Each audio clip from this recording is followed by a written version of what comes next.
Hello, I'm Panos Kotzathanasis, and this is ASEAN Movie Pulse interviews. Today I'm here with Taige Shi, director of Gaku One Last Round. How are you, Taige? Yeah, I'm good. Thank you so much for this opportunity. Yeah, and yeah, I hope you enjoyed the film Gaku. Yeah. Yes, yes, yes. So, first question, almost inevitably, how did you find Gaku Takashashi? Where did you find him? How did you meet him? Well, it's a long story because I used to box, so I was in a boxing gym in LA. And one day I would just, go there and do my, get my rounds in, and then I found the flyers at the gym. So somebody is like posting the flyers saying that Gaku need help, right? So, out of curiosity, I scanned the QR code. I saw the GoFundMe page, and his story kind of intrigued me, right? I think just what's going on, right? Because he's a boxer, and then he go through all that, and at that time, I didn't think about making a film about for him. I just want to know what's going on, and then I just ask around, and luckily, one of my coaches, he's half Japanese, half Iranian, and he knows Gaku personally. So I just asked him, so yeah, do you think you can maybe just link me up to him? So, and even at that point, I never thought about making a movie, right? I just want to know what's going on.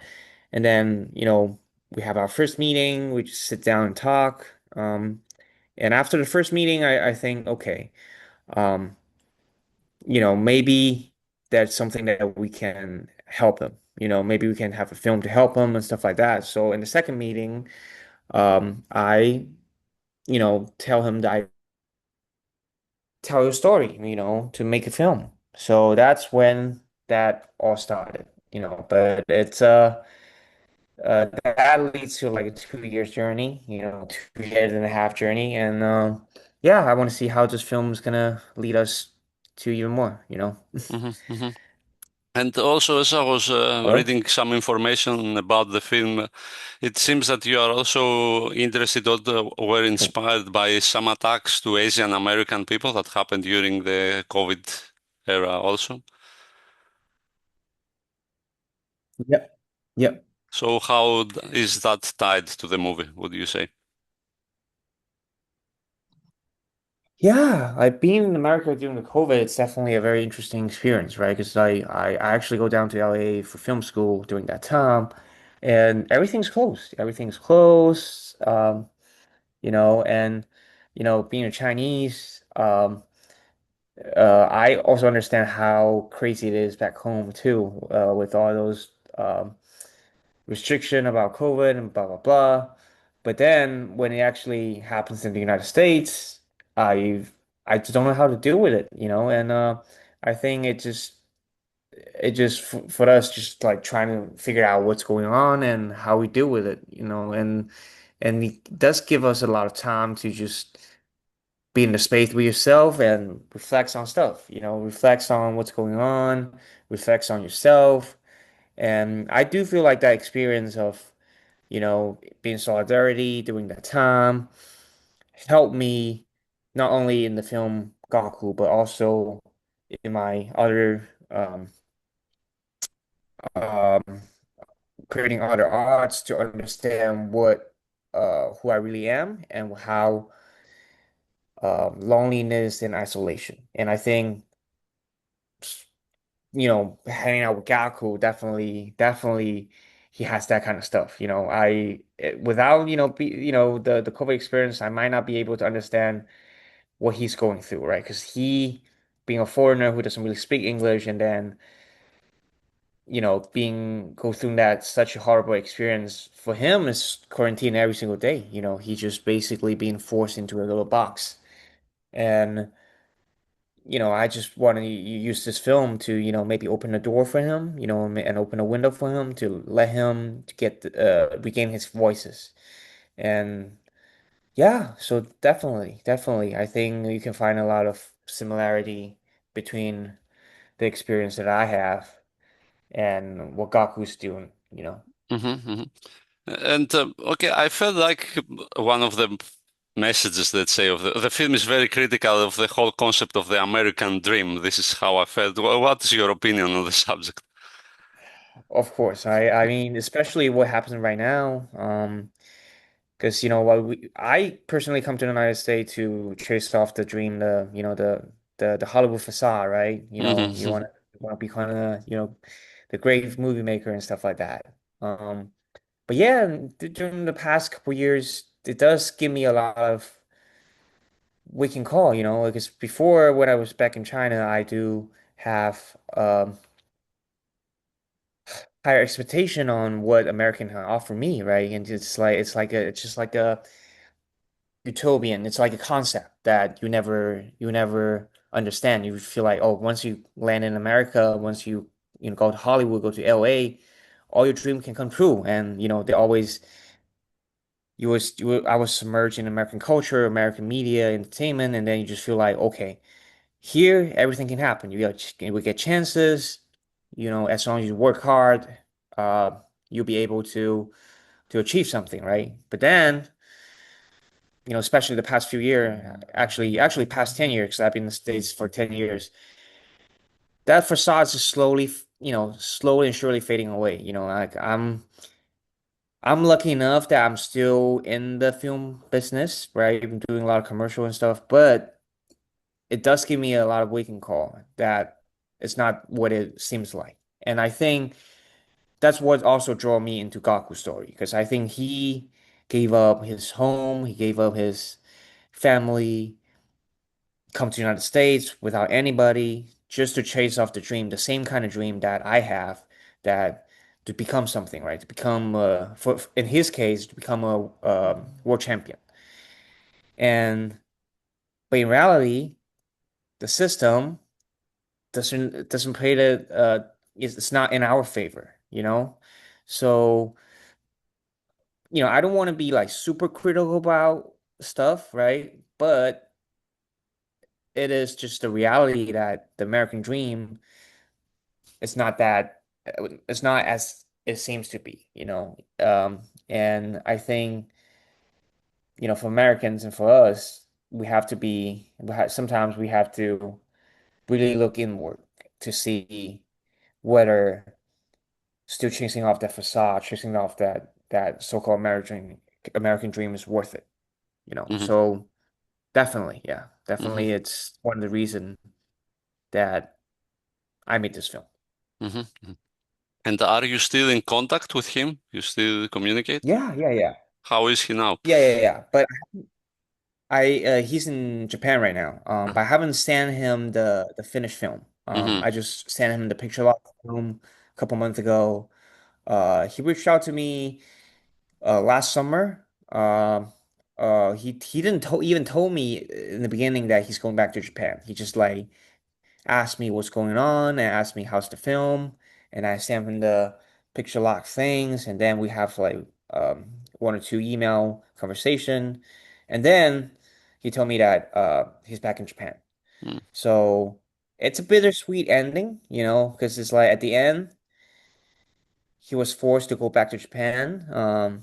He couldn't get the justice that he won, and also means that it is the end for him to chase off the so-called his version of American Dream, right? But I also feel like he'll be able to find the sense of belonging that he always wants uh, back home. Hmm. So I think for me, it's a bittersweet stuff. But yeah, I also hope this film can reach a broader audience. So maybe it can help him in some kind of way. So yeah, I still need to send him the finished film, and if this interval works well, I'm probably gonna send it to him too. Hmm. Hmm. Okay, and the question about why he did not fight the guy who attacked him, I mean, he addresses it in the film, but I was wondering what is your opinion? Because he is a boxer, probably he could have won if something happened, but he chose to be passive. So what do you think? Yeah, and that is what, to be honest, that's one of the main reason why I'm interested in the whole story, right? Because it's like why he didn't fight back. That's the first question that I have. when I read his story in the post and stuff like that. And I think it's a little complicated because first, he's a very traditional Japanese that he sometimes, in Asian culture, a lot of, especially East Asian culture, people tend to keep their emotion and look inward. And I think in Japan and China, sometimes people have that kind of extreme, especially when they in this kind of extreme circumstance, they always tend to shut up themselves. And another reason, another reason other than the cultural aspect is just fear. Because I think he just at that single moment he fears that people won't believe him and people won't understand him, because he never actually get the chance to integrate into the American society. He never actually get the chance to learn the English. So at that single moment, he just had the fear that uh, getting into that kind of conflicts or fighting back would destroy his chance to stay in the United States and destroy his only chance of still pursuing the American dream. Ironically, not fighting back also kind of leads to the same kind of results. So Hmm. I think that's something that, you know, I always think, I didn't tell him in the face, right? But I always think that, you know, you, it's the same kind of things. Even you're not fighting back, maybe the fear of losing the American dreams, just stop him fighting back. Hmm. Hmm. And I guess for him, the whole experience must have been traumatic in number of ways. So how was it making him relive the whole thing? Oh, that's tough. That's tough. Like, first of all, like me and my crew, we understand how sensitive the topic is, and we trying to not force him to go through a lot of traumatic experience. That's the one of the main goal that we have. But he's surprisingly brave. Like even when he offered us to drive back to the events, that it is the first time after the incident that he got on a car and start driving. But he didn't tell us that. So he just told us that, okay, I'm gonna just like drive you guys to where it happened. It is not only the first time for him to go back to the place, but also it's the first time for him to actually drive after the incident. So he told us after he got off the highway in a very nonchalant manner, saying that, well, this is the first time after the incident I hop on my car, and it's the first time I actually went back to the location. And if we know about this, we probably be super cautious about it, right? Because I think, nobody wanted to no no we don't want to go into that kind of situation unprepared. It may be very triggering. But you have to give to Gaku, he's super brave about the whole situation. And after the filming, he told us that, well, thank you guys, give me an excuses to fight, to finally to fight back and reclaim that. So, you have to give it to Gaku. He's such a brave man. And I think the boxing experience definitely, being a boxer is definitely helped him. Hmm. Yeah. Hmm. Okay, and in the film you mix kind of documentary with fiction, let's say, but there is a mixture there. So I was wondering, how did you go regarding this approach, particularly for the editing of the film? Yeah, because there's like some of the, well, that's like uh there's a limitation from, I think filming is actually how to work around limitation, right? There's like a couple aspect in the film that we couldn't have access to. Like for example, at the end, the original plan is we want to go back to his boxing gym, was Manny Pacquiao boxing gym. But I think that's some misunderstanding between Gaku and the gym that, after talking in a year for whole year, the gym doesn't allow us to go back to film it. So we have to find a very interesting way to recreate how he filmed. Because for me, um, I think it's the essence of the story that's truthful. So we have to be respectful to the essence, how he really filmed in that kind of situation. So that's why we decided to blend in. So, let him to go into the boxing gym and recreate that kind of environment for him. So even though that we're going back to the boxing gym, we kind of stage the environment, the reaction and emotion that he got from it is true. And also another places that we do have that kind of fiction documentary blending in is where the phone call happens. Because I think in California, you cannot really record it someone without their consent. So that's why we use some of the actual recording and mix it with actor reenactment. So some of the recording it's you hear it's true, which he got the permission from the other party, and some of the recording that we just hire an actor and try to blend it in. But just like you said, the information and the emotion that he has during those moments, it's all true. So that's why we trying to play around with it. Okay. And about cinematography, what was your approach regarding the visual aspect of the film? Well, I personally I'm inspired by a lot of Asian cinema. I love uh I think there's definitely a lot of improvement that we can have with the film, with the visual. I think um if I go back, I would just certain way that I want to do it. But personally, I'm very inspired by a lot of Asian cinema, and especially Taiwanese New Wave. So Mm, especially works from Tsai Ming-liang and Edward Young. So I personally love staying with the environment and just stay with the moment. So there's certain shots that I just didn't tell them that we're gonna hmm, shoot, especially the one in the physical therapies and stuff like that. Sometimes I just tell them to wait, and then we just tell my DP to set up the camera outside the environment and just let him roll. So you'll see that there's certain shots that's kind of like outside of the environment and just stay with him. Because I was trying to want to recreate the feeling, that same kind of feeling that I got from watching all the Taiwanese new wave cinema. hmm, Yeah. Okay, okay.